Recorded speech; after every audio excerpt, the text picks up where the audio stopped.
بسم الله الرحمن الرحيم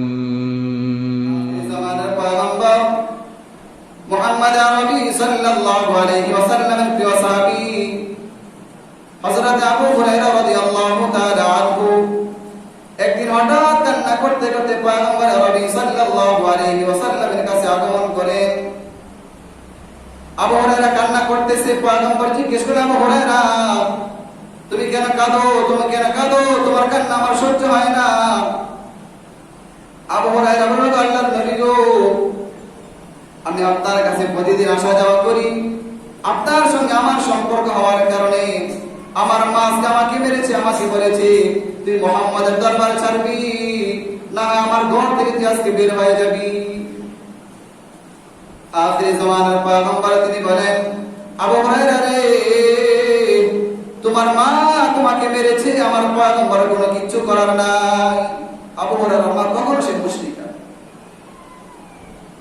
আবু হুরায়রা বলেন, আল্লাহর নবী, আমি আপনার কাছে আমার মায়ের বিরুদ্ধে নালিশ করার জন্য আসি নাই, আমি আপনার কাছে আমার মায়ের বিরুদ্ধে অভিযোগ করি নাই গো আল্লাহর নবী, আমি আপনার কাছে এই জন্য এসেছি, আপনি যদি আমার মায়ের জন্য একটু দোয়া করে দিতেন আল্লাহ, আবু হুরায়রার মাকে আপনি হেদায়েত দান করে দেন। আপনার কাছে আমার মায়ের জন্য হেদায়েতের দোয়া চাওয়ার জন্য নালিশ করেছি। আপনার নবী আমার নবী হাত তুলে দোয়া করেন, আল্লাহুম্মা ইহদি উম্মা আবি হুরায়রা, ও আল্লাহ আমার সাহাবী আবু হুরায়রার মাকে আপনি maaf করে দেন, আবু হুরায়রার মাকে আপনি হেদায়েত দান করে দেন। এটা যখন পয়গম্বরের জবান থেকে বের হয়ে গেল, আবু হুরায়রা হঠাৎ দৌড় শুরু করলো। উপস্থিত সাহাবায়ে কেরাম পিছন দিক দিয়ে পাঞ্জাবির টেনে ধরলেন। আবু হুরায়রা নরম তবিয়তের মানুষ ছিলেন, ভদ্র মানুষ ছিলেন। জিজ্ঞেস করেন, আবু হুরায়রা তুমি কেন দৌড়াও? আবু হুরায়রা বলেন, আমাকে ছেড়ে দাও, আমি দেখতে চাই পয়গম্বর আমার মায়ের জন্য দোয়া করেছে, আমার পয়গম্বরের দোয়া আমার বাড়িতে আগে যায় নাকি আমি দৌড়ে আমার মায়ের কাছে আগে যাইতে পারি। আবু হুরায়রা দৌড়ে একবার কিনারায় গেছে, গিয়ে ডাকছে মা। আবু হুরায়রার মা ভিতর থেকে জবাব দেয়, আগে যখন ছিল তার কণ্ঠটা অনেক কষ্ট ছিল, তার কঠিন ছিল, অনেক চেতা মেচা করত। এখন আজকে বলতেছে, সন্তান আমি তোর জন্য অপেক্ষা করতেছি, আমি গোসল করে পবিত্র পবিত্র হয়ে গেছি, আমাকে নিয়ে চল, আমাকে মুহাম্মদ সাল্লাল্লাহু আলাইহি ওয়াসাল্লামের দরবারে নিয়ে চল, আমি কালিমা পড়ে তোর সঙ্গে একসাথে থাকতে চাই। কালিমা পড়ে মুসলমান হয়ে গেছে। মুহতারাম হাজিরিন, এখানে বোঝার মাকসাদ হলো, মা যদি মুশরিকা হয়, তারপর পয়গম্বর বলেন তোমার মা মেরেছে, আমার কোনো কিছু করার নাই, তাহলে আপনার আমার মা তো মুশরিকা নয়, আপনার আমার মা তো বেঈমান নয়, তাহলে আপনার আমার মায়ের সঙ্গে বাবার সঙ্গে কেমন আচরণ করা দরকার?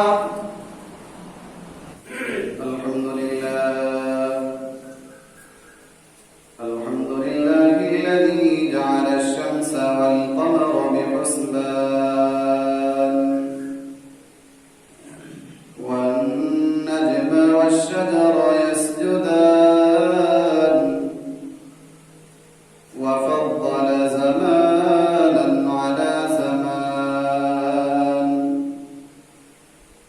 কামা ফাদ্দালা মাকানান আলা মাকান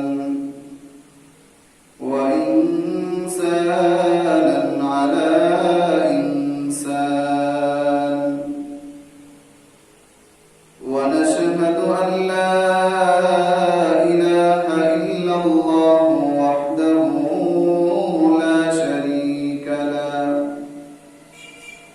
ওয়া নাশহাদু আন্না সাইয়্যিদানা ওয়া সানাদানা ওয়া হাবিবানা ওয়া তাবিবানা وطبيب قلوبنا وأولانا ومولانا محمدا عبده ورسوله الذي أرسله الله تعالى بالحق بشيرا ونذيرا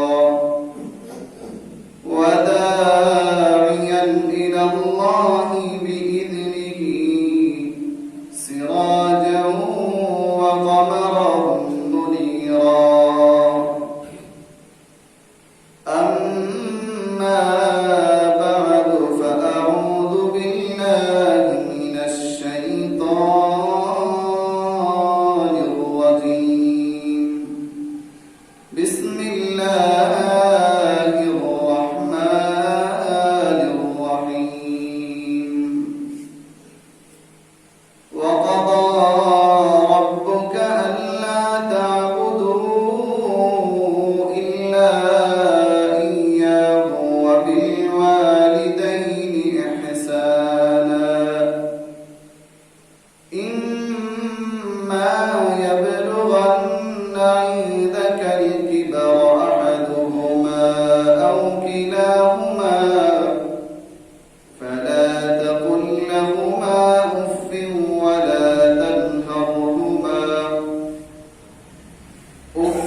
اللهم بارك على محمد وعلى آل محمد كما باركت على إبراهيم وعلى آل إبراهيم إنك حميد مجيد الحمد لله মহান মালিক আল্লাহ রাব্বুল আলামিন আলিশান শহীদ দরবারে অসংখ্য প্রশংসা যে মহান মালিক আল্লাহ রাব্বুল আলামিন আপনাকে আমাকে এই ফিতনা ফাসাদের জামানার দুনিয়ার অসংখ্য মানুষ থেকে যাচাই করে বাছাই করে মহব্বত করে ভালোবেসে মালিক আল্লাহ রাব্বুল আলামিনের পক্ষ থেকে বিশাল হুকুম ছিল জুমা আদায় করা, সেই জুমা আদায় করার লক্ষ্যে আগে মসজিদে আসার, কোরআন ও হাদিসের আলোকে সহিহ তরিকায় আমলের নিয়তে দ্বীনি কিছু কথা বলার সময় তৌফিক দান করেছেন। সেজন্য মহান মালিকের দরবারে মুসলমান হিসেবে অন্তরের অন্তরস্থল থেকে সকলে একসাথে উচ্চ কণ্ঠে কালিমাতুশ শুকর আদায় করে আলহামদুলিল্লাহ। মুহতারাম হাজিরিন, আমি আপনাদের সম্মুখে কোরআন হাকিম থেকে কয়েকটা আয়াতে কারিমা তেলাওয়াত করেছি। এক আয়াতের ভিতরে সূরা মুদাহহারের প্রথম আয়াত আল্লাহ রাব্বুল আলামিন একটা বিষয় আপনাকে আমাকে জানাতে চাচ্ছেন। সে বিষয়টা হলো যে আপনি আমি বর্তমানে যারা মানুষ আছি, আপনি আমি দুনিয়ায় বসবাস করতেছি, এই মানুষকে লক্ষ্য করে আল্লাহ তাআলা বলেন হাল আতা আলাল ইনসানি হিনুম মিনাদ দাহরি লাম ইয়াকুন শাইআন মাযকুরা। আল্লাহ রাব্বুল আলামিন আপনাকে আমাকে লক্ষ্য করে বলেন, এ বান্দা, তোমাদের কি একটা এমন সময় যায় না যে সময়টার ভিতরে তোমাদের কোনো অস্তিত্ব ছিল না, তোমাদের কোনো আলোচনা ছিল না? অর্থাৎ পৃথিবী যখন আল্লাহ তাআলা বানাইলেন, বানানোর পরে মানুষকে বানাইলেন, বা আপনারা আমার কোনো আলোচনাই ছিল না, নামগন্ধ ছিল না। তারপর আল্লাহ রাব্বুল আলামিন সিদ্ধান্ত করে আপনাকে আমাকে দুনিয়া বানাইলেন। আপনার পূর্বে আমার পূর্বে বহু মানুষ ছিল, তারা চলে গেছে। আপনি আমি আসি, একটা সময় আসবে আপনি আমি থাকবো না, আমার ভবিষ্যৎ প্রজন্ম তারা থাকবে। এমন করতে করতে আবার একটা সময় আসবে আগের মতো যেই সেই, কেউ থাকবে না, একমাত্র খালেক ছাড়া কেউ থাকবে না। তো আল্লাহ রাব্বুল আলামিন আপনাকে আমাকে যে দুনিয়ায় পাঠাইলেন, দুনিয়ায় পাঠানোর একটা তরিকা আছে না? দুনিয়ায় পাঠানোর তরিকাটা কি? মা বাবার মাধ্যমে আপনি দুনিয়ায় আসছে। তবে আল্লাহ রাব্বুল আলামিন যে পারেন, মা বাবা ছাড়াও পারেন, এটা আপনাকে আমাকে বোঝানোর জন্য, মালিকের ক্ষমতা বোঝানোর জন্য আল্লাহ তাআলা যেমন আমাদের পিতা আদম আলাইহিস সালামকে মা ছাড়া বাবা ছাড়া বানাইছেন, আবার আমাদের মা হাওয়া আলাইহিস সালামকে স্বামীর বাপ হযরত হাওয়া থেকে ওনাকে বানাইছেন। আবার আল্লাহ রাব্বুল আলামিন ঈসা আলাইহিস সালামকে বাবা ছাড়া মায়ের উদর থেকে দুনিয়াতে পাঠাইতে পারছে। আল্লাহ তাআলা সব পারেন, এটা বোঝাতে চান। কিন্তু সাধারণত মালিক আল্লাহ রাব্বুল আলামিনের সিস্টেম হলো, নিজাম হলো, তরিকা হলো যে মা বাবার মাধ্যমে সন্তান এই বনি আদম বিস্তার লাভ করবে। তো সাধারণত আমি যার মাধ্যমে দুনিয়া চিনলাম, নারী চিনলাম, বাড়ি চিনলাম, গাড়ি চিনলাম, যাদেরকে মা বাবা বলা হয়, আজকে আপনার আমার সমাজের ভিতরে সেই মা বাবা আজকে অবহেলিত, লাঞ্ছিত, অবদস্থ। এমন একটা জামানায় পদার্পণ করলাম, বর্তমান আপনি আমি যে যুগটাতে চলতেছি, এটাকে শেষ যুগ বলা হয়। শেষ যুগের প্রথম যুগে আমরা আছি। হুজুর পাক সাল্লাল্লাহু আলাইহি ওয়াসাল্লাম চলে গেছেন প্রায় 1450 বছর হয়ে গেছে। যদি 2000 অথবা 2500 ধরা হয়, তাহলে তো 1500 তো চলেই গেল। 1442 হিজরি চলতেছে। তাহলে আমরা শেষ জমানার প্রথম জমানায় আছি। এই প্রথম শেষ জমানার প্রথম যুগে যদি আমাদেরকে দেখতে হয় আজকে মা বাবাকে বৃদ্ধাশ্রমে পাঠানো হয়, নাই। এই যুগে যদি এটা দেখতে হয়, তাহলে সামনের ভবিষ্যৎ কি হবে? যুগ জমানা কোথায় গেছে? যার মাধ্যমে আমি নারী চিনলাম, বাড়ি চিনলাম, গাড়ি চিনলাম, চাকরি বাকরি সব কিছু চিনলাম, আজকে সেই মা সেই বাবা আজকে লাঞ্ছিত, অবস্থ সমাজে। প্রত্যেকটা মায়ের অভিযোগ, প্রত্যেকটা সন্তান মা বাবা হক আদায় করতেছে। আমরা একটা কথা সকলেই জানি যে আল্লাহ রাব্বুল আলামিন আপনাকে আমাকে দুনিয়া কেন পাঠাইছেন? মালিক আল্লাহ তাআলা গোলামি করার জন্য। সেই কথা আল্লাহ তাআলা বলেন, وَقَضَى رَبُّكَ أَلَّا تَعْبُدُوا إِلَّا إِيَّاهُ وَبِالْوَالِدَيْنِ إِحْسَانًا وَقَضَى رَبُّكَ أَلَّا تَعْبُدُوا إِلَّا إِيَّاهُ وَبِالْوَالِدَيْنِ إِحْسَانًا। আল্লাহ রাব্বুল আলামিন বলেন, বান্দা, আমি আল্লাহ রাব্বুল আলামিনের পক্ষ থেকে তোমাদের জন্য ফয়সালা হয়ে গেছে। মালিক আল্লাহ রাব্বুল আলামিনের পক্ষ থেকে একটা সমাধান হলো, ফয়সালা হলো, আল্লাহ তা'বুদু ইল্লা ইয়্যাহু। দুনিয়ার জমিনে যতদিন থাকবি বান্দা, তোর মৃত্যুর আগ পর্যন্ত একমাত্র মালিকের গোলামি করবি। মালিকের গোলামি যখন শেষ হয়ে যাবে, মালিকের গোলামির পাশে বসে তুই তোর মা বাবার খেদমত করবি। দুনিয়ার ভিতরে দেখা যায় কোন মানুষ যখন কোন বিশেষ ব্যক্তি হয়, তাহলে ব্যক্তির পাশে তাকে জায়গার ঠাই দেয়, চেয়ারটা দেয়। তার মূল্যবান একটা কথার পাশে যদি আরেকটা কথা মূল্যবান হয়, তাহলে কথার পাশাপাশি রাখে। আপনি আমি সকলে জানি যে মালিকের পক্ষ থেকে মূল্যবান একটা কথা হলো মালিকের গোলামি করা, ইবাদত করা মৃত্যুর আগ পর্যন্ত। তো এই কথাটার পাশাপাশি আল্লাহ রাব্বুল আলামিন বলেন, তুমি যতদিন থাকবা তুমি তোমার মা বাবার খেদমত করো।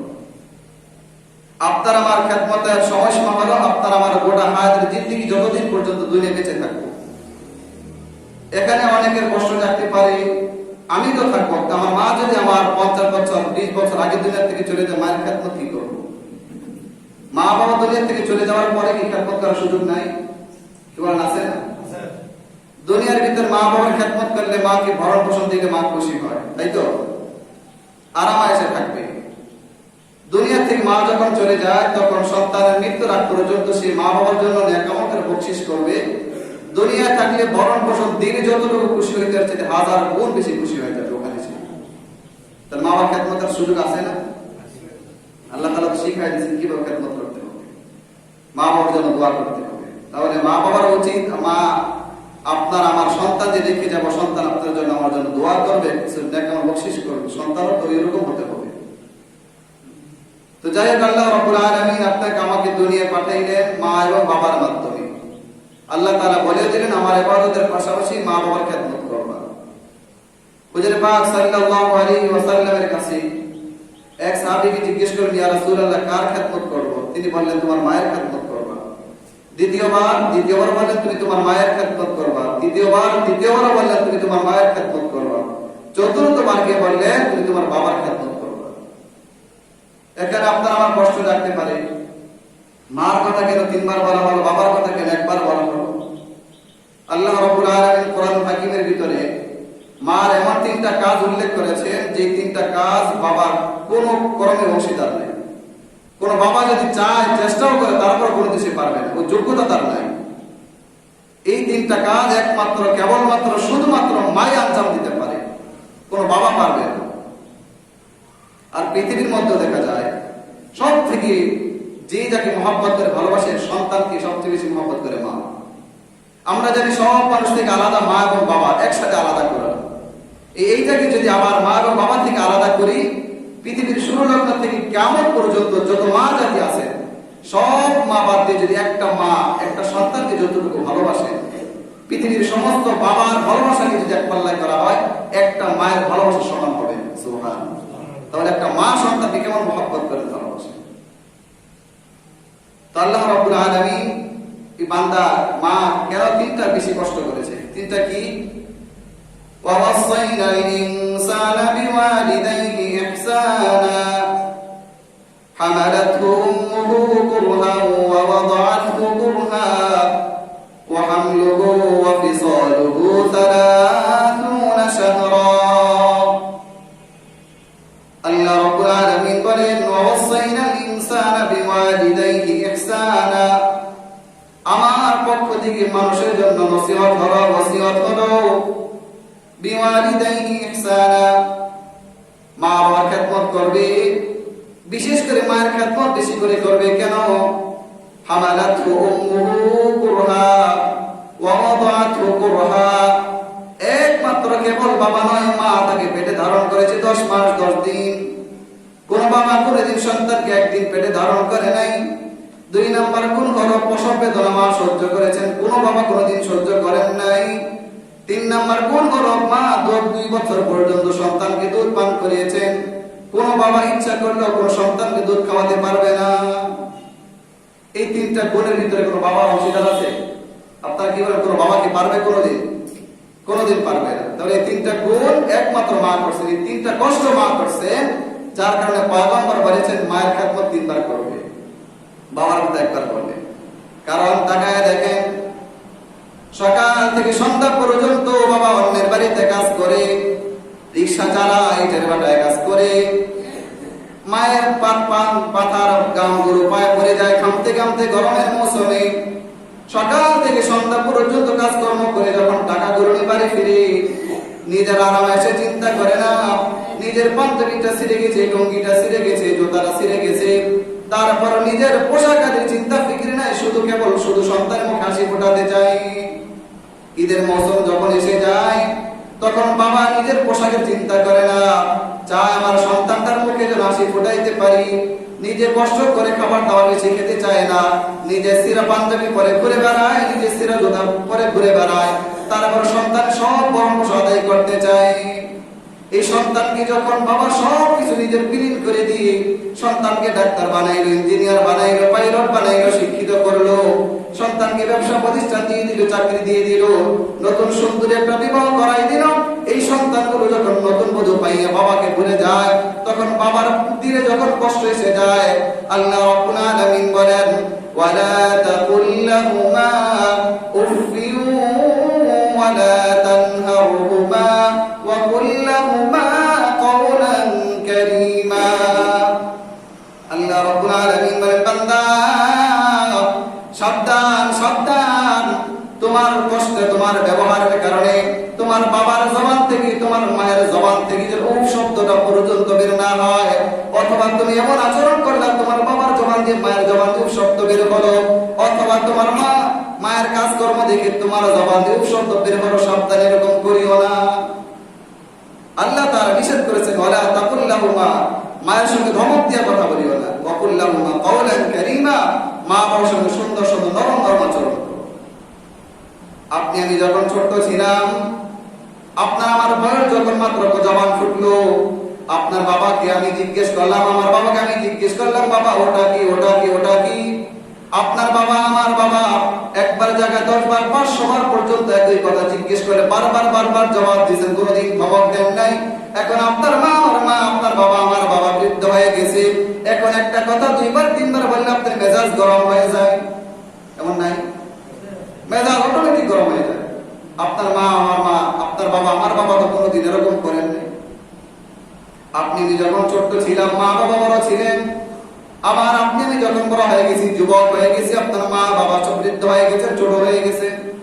আপনার মা আপনাকে যেমন লালন পালন করছেন, আপনার আমার উচিত হলো মা বাবাকে বৃদ্ধ করে সেরকম ভাবে লালন পালন করা।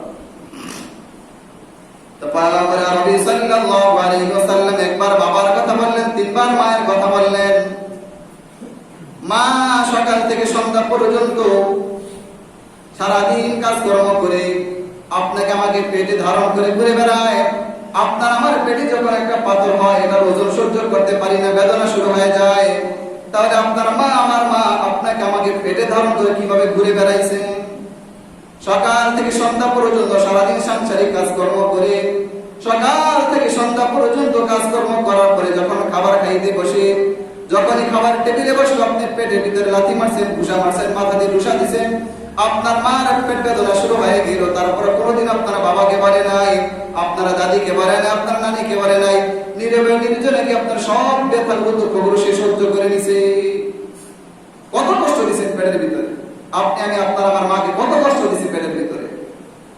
তারপর কোনোদিন মা আপনাকে আমাকে পেট থেকে ফেলে দেওয়ার কথা কোনোদিন বলেন নাই। 2 নাম্বার গুণ হলো মা আপনার আমার প্রসব বেদনা সহ্য করেছেন।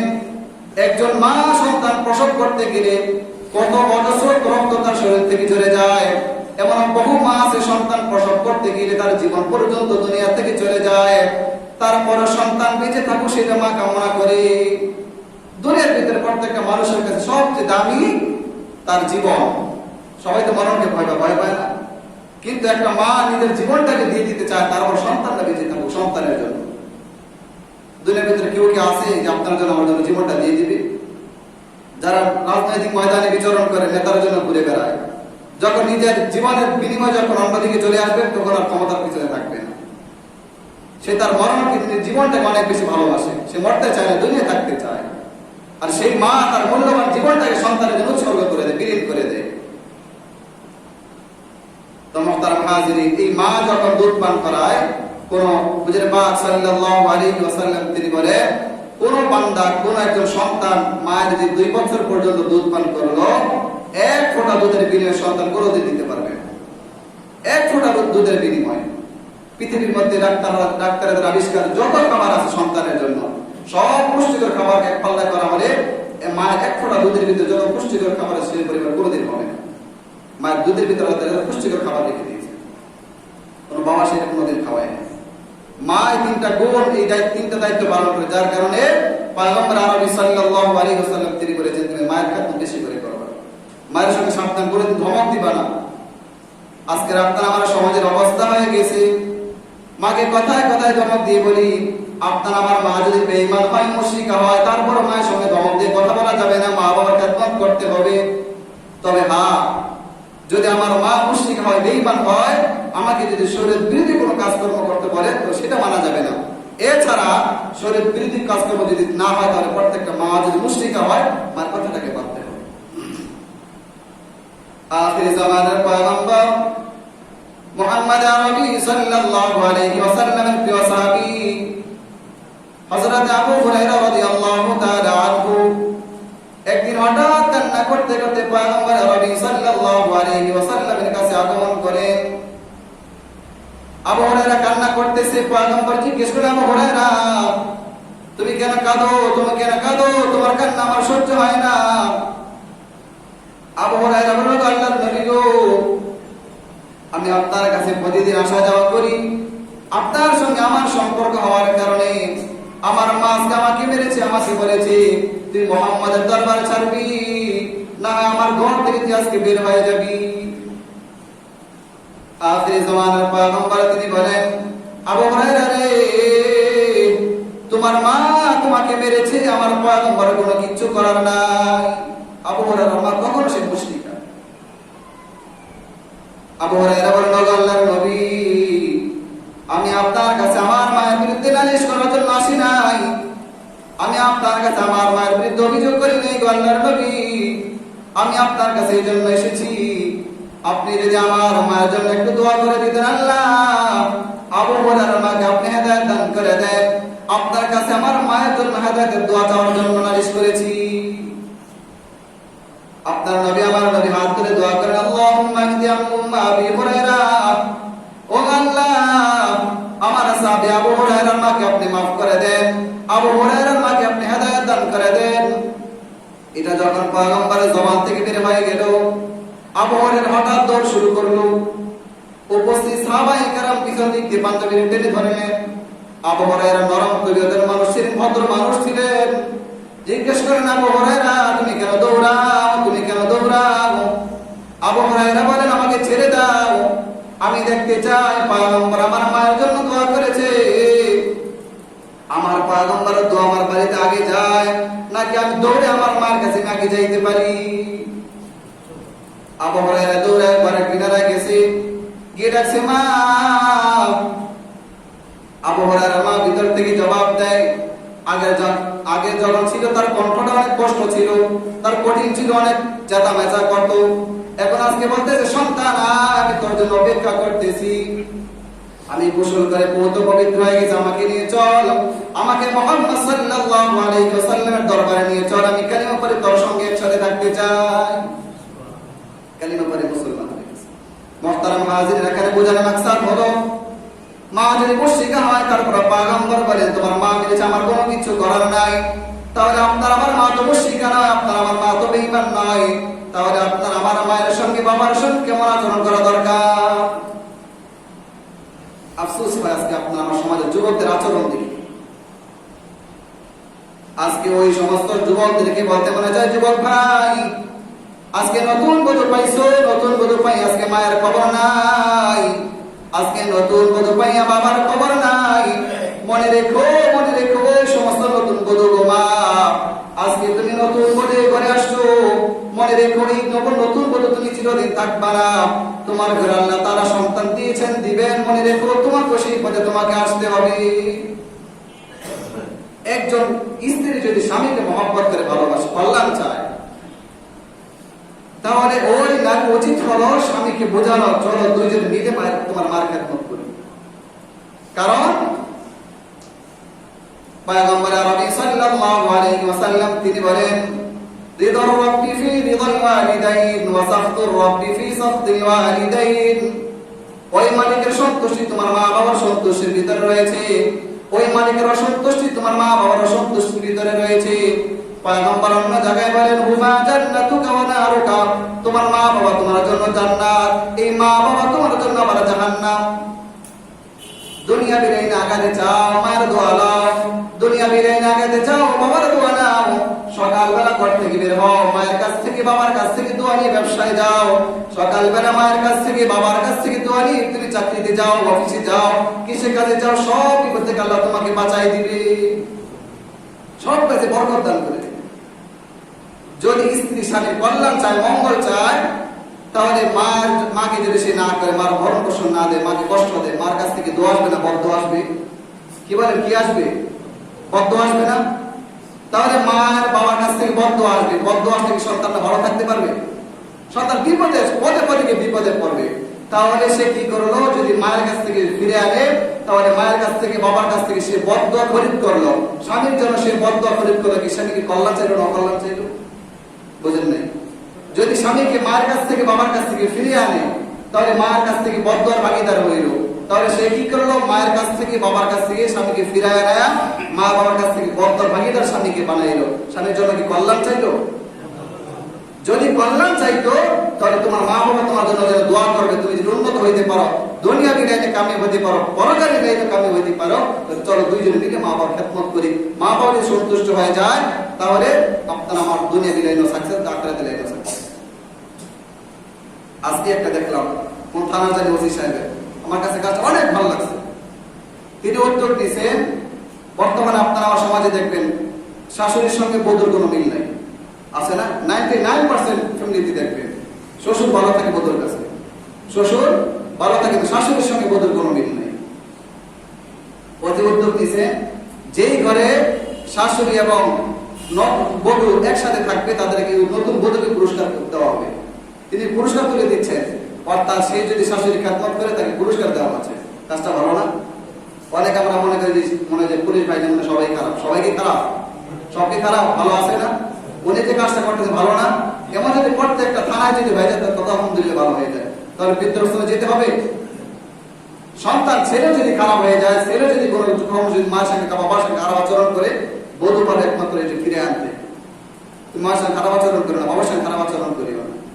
আর ছেলে যদি খারাপ আচরণ করেও, সে কতক্ষণ করে থাকে, বুঝলেন না? কতক্ষণ করে থাকে, স্ত্রী তো করে থাকে, সে সারাদিন মায়ের খেদমত করলো, বাবার খেদমত করলো, দোয়া নিল, আরেকজনের টাকা পয়সা দেয় না, মনে করতেছে মা বাবাকে না দিয়ে সে কামিয়াব, আরেকজন যা কামাই করে তার থেকে মাকে দিচ্ছে, বাবাকে দিচ্ছে, মনে রাখবেন মার দোয়া আপনাকে অন্যদিকে বরকত দান করে দিবে। এই জন্য মা বাবার খেদমত করা দরকার আছে নাকি নাই? মা বাবাকে সন্তান কষ্ট দেয়, তারপর মার কাছ থেকে বরদোয়া পায় না। আল্লাহ রাব্বুল আলামিনের এক বান্দা নতুন বিবাহ করেছে, নতুন বিবাহ করার পরে নতুন বধূর প্রবচনা করিয়া ধোকায় পড়িয়া বৃদ্ধ মাকে রেখে বাবাকে রেখে অন্য বাড়িতে চলে গেল, শ্বশুর বাড়িতে চলে গেল ঘর জামাই হিসেবে। এমন করে একদিন, 2 দিন, 3 দিন ওখানে থাকার পরে হঠাৎ করে তার এমন একটা রোগ দেখা দিল। রোগ দেখার পরে ডাক্তারের কাছে যাওয়ার পরে বলতে যে তোমার লজ্জাস্থান কেটে ফেলে দিতে হবে। যৌবন কালে তার যৌবন হারায় ফেলছে। বিবির কাছে যখন করে, বিবি তখন বলতে তোমার আমার দরকার নাই, বিবি ঘর থেকে বের করে দিয়েছে, শাশুড়ি ঘর থেকে বের করে দিয়েছে। এই তার বধূ তাকে রেখে অন্যত্র বিবাহ বসে চেয়েছে। তাকে যখন শ্বশুর বাড়ি থেকে বের করে দেওয়া হয়, তখন রাস্তায় পরে পরে তখন বলতে চায় আমার বিবি তো আপন নয়, আমার শাশুড়ি তো আপন নয়, আমার শ্বশুর তো আপন নয়, একমাত্র আমার মায় আমার আপন। তখন মাকে আবার খোঁজা 7 বছর পরে এমন করতে করতে 7 বছর পরে যখন আবার বাড়ির উদ্দেশ্যে রওনা হয়ে গেল, বাড়ির কিনারে যখন গেছে দেখে বিশাল এক আঙ্গুর বাগান, বাড়ি ঘর নাই। ওই আঙ্গুর বাগানে একটা যুবককে দেখা যায়।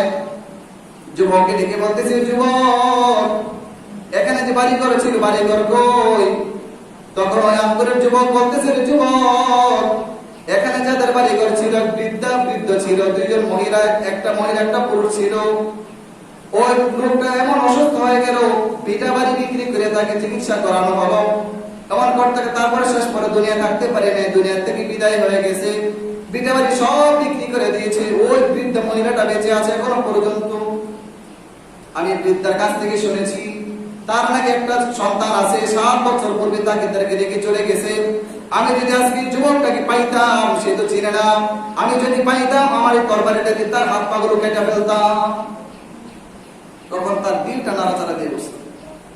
তখন বলতেছে, বৃদ্ধ মহিলা কোথায় থাকে? তখন বলতেছে, ও যে একটা অন্যের বাড়িতে জঙ্গলের ভিতরে পুরে ঘর দেখা যায়, ওখানে থাকে। সন্তানের জন্য 7 বছর রাস্তায় কান্নাকাটি করে, কাঁদতে কাঁদতে তার চোখের পাওয়ার শেষ হয়ে গেছে। দিনের বেলা অন্যের বাড়িতে হাত ধরে খুঁজে বেড়ায়, ভিক্ষা করে বেড়ায়, আর রাতের বেলা মালিকের কুদরতি পায় নামাজ পড়ে সাজদা করে, আর হাত ধরে ধরে দোয়া করে, আল্লাহ আমার সন্তানটা 7 বছর আগে কেড়ে নিলাম, আমার কাছ থেকে দূরে সরাই দিলাম, আমার স্বামীটাকে দুনিয়া থেকে নিয়ে গেলাম, ভিটে বাড়ি সব বিক্রি করে দিয়ে দিলাম, আমার চক্ষুর জ্যোতিগুলো সব আলোগুলো সব হারাই নিয়ে গেলাম। এখন এমন অবস্থায় পড়ে গেছি, আমার স্বামী যখন দুনিয়া থেকে চলে গেল, গ্রামের সব মানুষ কিনা আমার স্বামীকে দাফন কাফনের ব্যবস্থা করলো, কিন্তু এখন আজকে যদি আমি দুনিয়া থেকে চলে যাই, আমাকে কে দাফন করবে? আল্লাহ আমার সন্তানকে তুমি ফিরিয়ে দাও, আমার সন্তান বুঝে না, আমার সন্তানকে ফিরিয়ে দাও। কমাস কম যেন মৃত্যুর পরে আমার সন্তান যেন আমাকে কবর রাখতে পারে, তার হাতের মাটি যেন আমার নসিব হয়।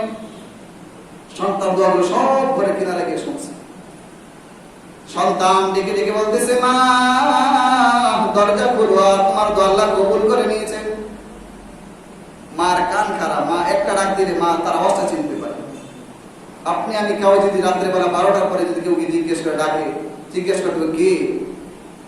কিন্তু মা যদি আপনি যদি 10 বছর কেন 50 বছর পরে যদি আপনি হারা যান, আগে 50 বছর পরে কে যদি মাকে ডাকে, আপনার কণ্ঠের আওয়াজ শুনে চিনতে পারে আপনি তার সন্তান।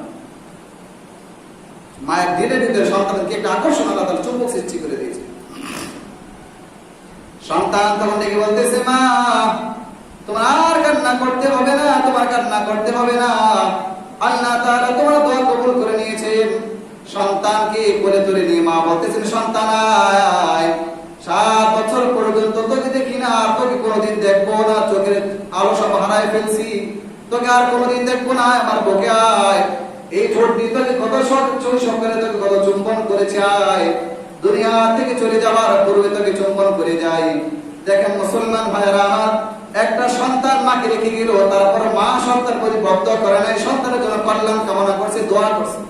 কি করছে? সন্তানের জন্য দোয়া করছে। এই সন্তান মাকে কষ্ট দেয়, বাবাকে কষ্ট দেয়, আফসোস লাগে। যদি আপনি দুনিয়া বিদায় কামিয়াব হতে চান, আপনি পৃথিবীর মধ্যে তাকায় দেখবেন, যারা কোটিপতি হয়েছে পিছনে তাকায় দেখবেন মায়ের দোয়া আছে, তাকায় দেখবেন বাবার দোয়া আছে। পরকালীন লাইনে আপনি দেখেন নামাজ হওয়া থেকে সবকিছু করবেন, কিন্তু আপনার এই ইবাদত করলেন, আপনি মাকে ঘরে কষ্ট দিয়েছে, মসজিদে সারা রাত নামাজ পড়লেন, নামাজ কি কবুল হবে? কোনোদিন কবুল হবে না। পয়গম্বর এই জন্য তো বলেছেন, তোমার মা বাবার খেদমতের ভিতরে তোমার জন্য রয়েছে মালিকের সন্তুষ্টি। মালিকের সন্তুষ্টি মানে জান্নাত পাওয়া, মালিকের সন্তুষ্টি মানে জান্নাত পাওয়া। মালিক অসন্তুষ্ট হলে আপনাকে আমাকে জান্নাত দিবেন?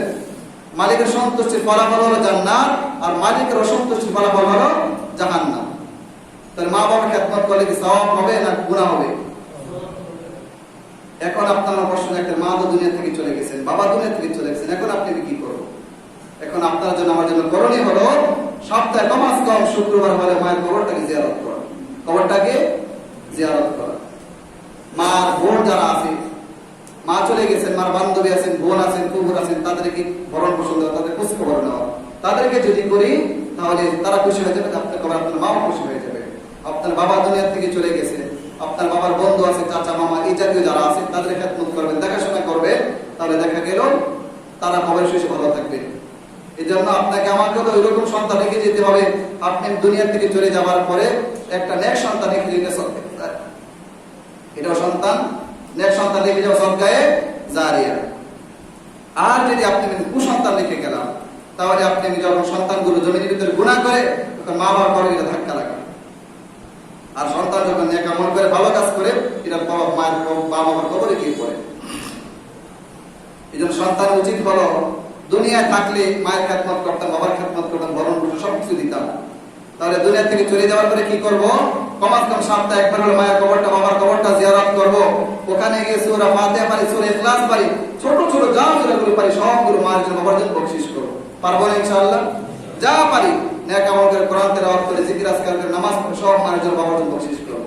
দুনিয়া থাকলে তাদেরকে ভরণ পোষণ দিলে তারা যখন খুশি হইতো, দুনিয়া থেকে চলে যাওয়ার পরে তাদের চাওয়া, তাদের পাওয়া আপনার দিকে আমার দিকে তাকায় থেকে, সন্তান আমার জন্য কিছু দাও, আপনার কাছে আমার কাছে তারা চায়, কিন্তু আপনি আমি দিতে পারি না।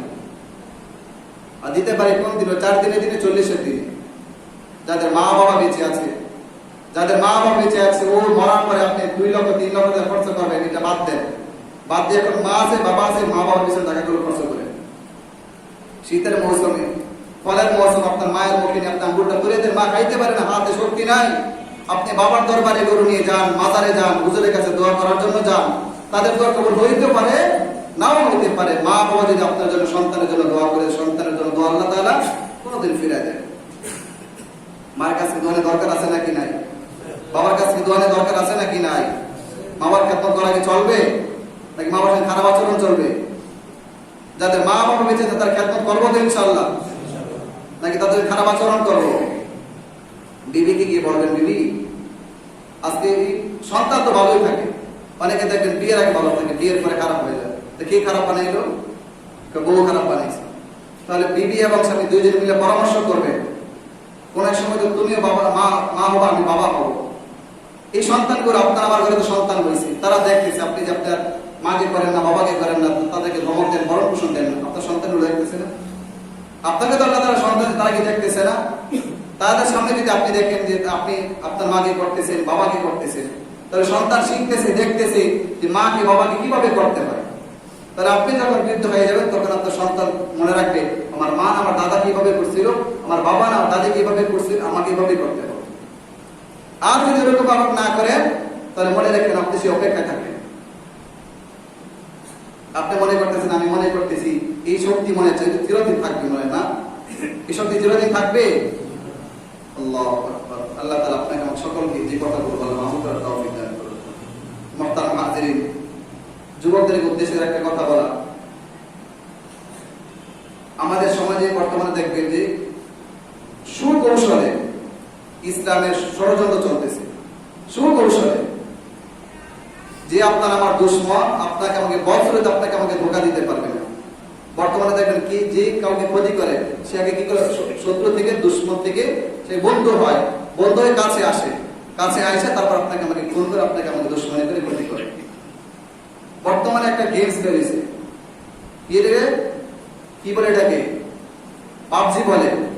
এই যে গেমটা বের হইল, যুবক যারা আছে তারা বুঝবে, এই যে গেমটা বের হইল, এই গেমটার ভিতরে দেখবেন যে অনেক ইসলামের ক্ষতি করা হয়েছে। একটা আল্লাহ তাআলার ঘর, কাবা ঘরের উপরে মূর্তি বসাইছে এই গেমের ভিতরে। কাবা ঘরের মূর্তি বসাইছে, জায়েজ আছে? জায়েজ আছে? তাহলে কাবা ঘরকে লাঞ্ছিত করবো না? আবার আল্লাহ তাআলার নাম এগুলো জমির মধ্যে পড়ে রয়েছে, বাড়াইতেছে, এটাকে লাঞ্ছিত করা হলো না? আবার কাবা বাইতুল্লাহর ঘর যেটা আছে, ঘর বানায়া কাবা ঘরের দরজাটা রাখছে, বলতে এই যে শয়তানের ঘর, শয়তানের ঘর, কি বলে ঠিক, শয়তানের ঘর। তাহলে আল্লাহ তাআলার নামগুলোকে অপমান করা হলো, বাইতুল্লাহকে অপমান করা হলো। শুরু করছেন আপনারা এগুলোকে লাঞ্ছিত, অপদস্থ করা হচ্ছে। আর যুবকরা সেই খেলাটাকে গ্রহণ করছে। আপনার আমার কাছ থেকে কত টাকা নিয়ে যাচ্ছে, সময় নষ্ট করতে, সব কিছু নষ্ট করে দিচ্ছে। এই জন্য আপনার আমার মা বাবা হিসেবে, গার্ডিয়ান হিসেবে আপনার উচিত হলো সন্তানকে চেক করে সন্তান কোন পথে চলছে আপনাকে একটু ফলো রাখার চেষ্টা করা। পারবেন ইনশাআল্লাহ? সন্তানকে বর্তমানে যে একটা মোবাইল ফোন বেরিয়েছে, একটা জীবনকে নষ্ট করে দেওয়ার জন্য সবচেয়ে বড় হাতিয়ার হলো এটা। ভালো দিক আছে, কিন্তু ভালো দিক তো খুব কম গ্রহণ করছে, সব খারাপ দিকে। বর্তমানে দেখেন আপনার এই যে ইমো চালাই আমরা, আগে ইমোটা ভালো ছিল, যারা ইমো চালান দেখবেন আগে ইমোটা ভালো ছিল। বর্তমানে ইমোর ভিতরে অ্যাড আসে না, বিভিন্ন নারীদের ছবি চলে আসে। উচিত হলো আমাদের ইমোটাকে বাদ দেওয়া, ইমোটাকে বাদ দিয়ে নতুন একটা তুরস্কের প্রেসিডেন্ট এরদোগানের এক অ্যাপস বের করছেন, দেখছেন ভিআইপি, অনেকে দেখছেন মনে হয়। আমাদের সকল উচিত হলো গুগল থেকে সার্চ দিয়ে এই সফটওয়্যারটাকে এটাকে বের করে এটা ব্যবহার করা। সবাই যদি এটাকে ইমোকে বাদ দিই তাহলে বাদ চলবে না।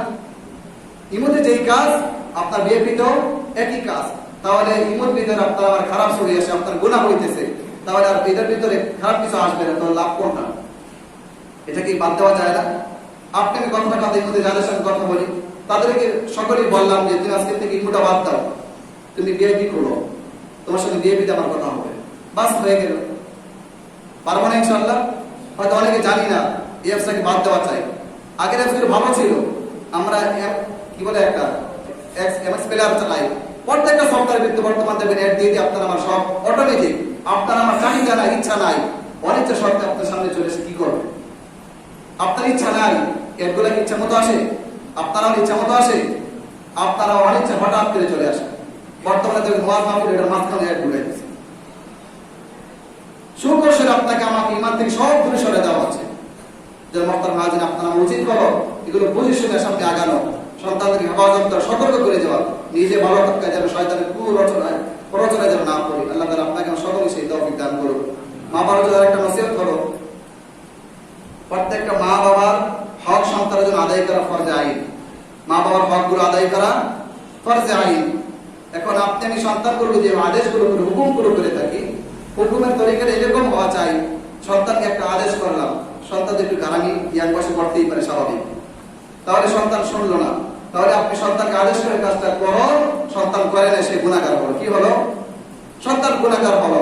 এটার থেকে একটু বাঁচার উপায় হলো, আমি যদি আমার সন্তানকে বলি বাবা এই কাজটা করলে ভালো হয়, এই কাজটা করলে ভালো হয়, তাহলে সে কাজটা করলো না, অন্য তার কোনো কাজের কারণে বা গোলামি করে, সে গুনাহগার হবে। তাহলে সন্তানকে আমি গুনাহ কাজ থেকে বাঁচাই দিলাম। শৈশব থেকে এরকম করে দেওয়া, সন্তানকে আদেশ করে আদেশটা মানলো না, সে ফরজ আল্লাহ তাআলার পক্ষ থেকে হুকুম হলো মা বাবার সঙ্গে ভালো আচরণ করা, ধমক না দিয়ে কথা বলা, প্রত্যেকটা মা হুকুম করে মানা, শরীয়ত সম্মত করে। সন্তানকে আদেশ করলাম মানলো না, তাহলে সে গুনাহগার হয়ে গেল। সন্তানকে গুনাহগার বানানোর মা বাবা উচিত নয়, অর্থাৎ গুনাহ থেকে সন্তানকে বাঁচানোর জন্য উচিত হায়াত মধ্যে কৌশলের আদেশগুলো করা। আল্লাহ তাআলা আপনাকে সকলকে